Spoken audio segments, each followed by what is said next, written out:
Hi mga person! For today's vlog, pupunta tayo sa BU. Charot! Pupunta tayo sa Aicha Milk Tea. At dahil napakainit nga ng panahon, parang gusto ko na lang maging hotdog sa freezer. Halika, libutin natin ang Aicha Milk Tea.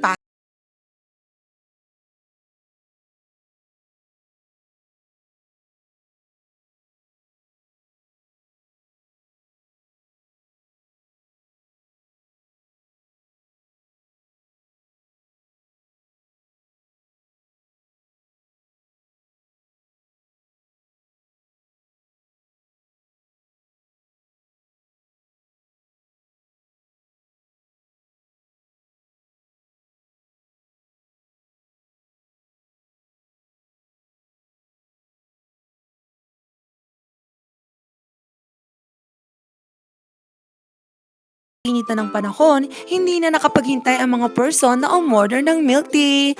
Kaya Cyrus, manlibre ka na! At syempre, hindi mawawala ang kanilang menu. Pwedeng-pwede kang pumili kahit hindi ka pinili.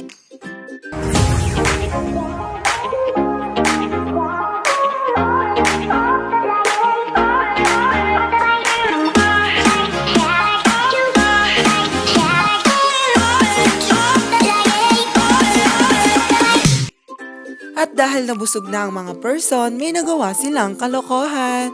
Narito, panuorin nating lahat. Sa inyo lahat yan, ate, at your favorite. Mama, thank you very much! You know that I love chicken nuggets! Me too, Mama! Pauwi naman yun. Para ko namang maliit na ibon. At dahil dyan, mag-interview na tayo ng isang entrepreneur.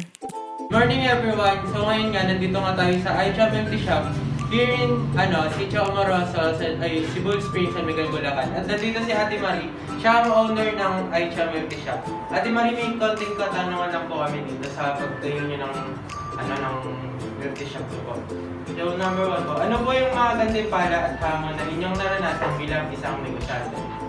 Para sa akin, pag ikaw kasi yung may-ari ng isang negosyo, syempre, tawag mo oras mo, gawin mo, yun yung parang isang advantage bilang negosyante. Unlike ng pagiging employee, di ba? Tapos, yung sa hamon, siguro, yung hamon kasi, para sa akin yung pandemic. Pero, nung nag-pandemic kasi mas lumakas yung shop, tsaka, kumbaga, di ba, sa hamon natin sa buhay, mas na-challenge. Kaya, advantage, parang advantage din siya. Diba? May positive effect din. Yung pangalawa po is, anong payo mo bibigay mo sa bilang isang mga kabataan kapag nagsimula sila ng mga negosyo? Marami pero ako kasi sa isang bagay, pag nasimulan ko, gusto ko tinatalas ko. Pag may ginawa ako na hinarap ko, ayaw ko iwanan ka nung dito ko. Yun, ganun lang. Kumbaga, huwag mo siyang pababayaan. Hindi yung sa una ka lang magaling. Wala. Yun lang. So yung number 3 po, ano po yung mga bagay na dapat sa alam nyo sa paglikha ng isang negosyo? Parang mga challenges din po siya. Dapat Hindi kasi biro ginagawa ko. Siyempre, unang-una, yung capital mo, di ba? Uulan ka. Hindi ka sure kung mag-i-click ka or what. Ako kasi nag-start ako na nag-online ako sa tindahan ng namin. So, yun ang gustuhan ng tao.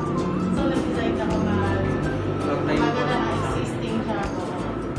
Tapos yun nga, siya, na-establish siya, ganyan. hanggang sa lumaki na po yung Kailangan kasi, buo yung loob mo. Hindi kayo basta-basta susuko, may time talaga. Lalo na, halimbawa, milk tea, yan, pampalamig. Mas, siya, pagka mag-init, diba? Ay, parang pag bumabag yun, ang bibili lang sa'yo, pag bilang, susuko ka na agad. Kailangan consistent ka sa lahat ng bagay. Diba? Itinuturo niyo po bang yung negosyo niyo is bilang isang career? Oo, kasi hilig ko din siya eh. Hilig ko kasi magluto, kumain. Kung pagka kailangan gusto ko din yung ginagawa ko para magtagal or para ma-maintain mo. So, yung last question po is, ano po yung oras na nagpasya kayo maging isang negosyante? So, yun nga, nag-click kasi siya. Hindi, kasi, undecided pa ako nung nag-upload kasi ito, may pag-click ko naman ako. So, nung nag-click siya, nag-decide ako na i-establish to. Tapos, naging okay naman. Kasi, bala ko kasi bumalik ng dati kasi nung Taiwan ako. Tapos, nitong nandito na ako, kinukuha ko ng lola ko sa US. Nag-i-enjoy na ako sa ginagawa ko, di ba? Tapos, kinikita ko naman yung May kita naman po kayo. parang nasa abroad. Pero dumating po sa, parang iniisip nyo na parang lalagawin ganito. Hindi. Never ko inano na mawawala to. Ang nasa isip ko lagi, pinapalagi ko sa akin to eh. Hindi to, hindi to mabubuo kung hindi to para sa akin. Yan lang po, Ate Marie. Thank you po ng marami. Thank you. Thank you po. Sige. Thank you po. Good luck sa inyo.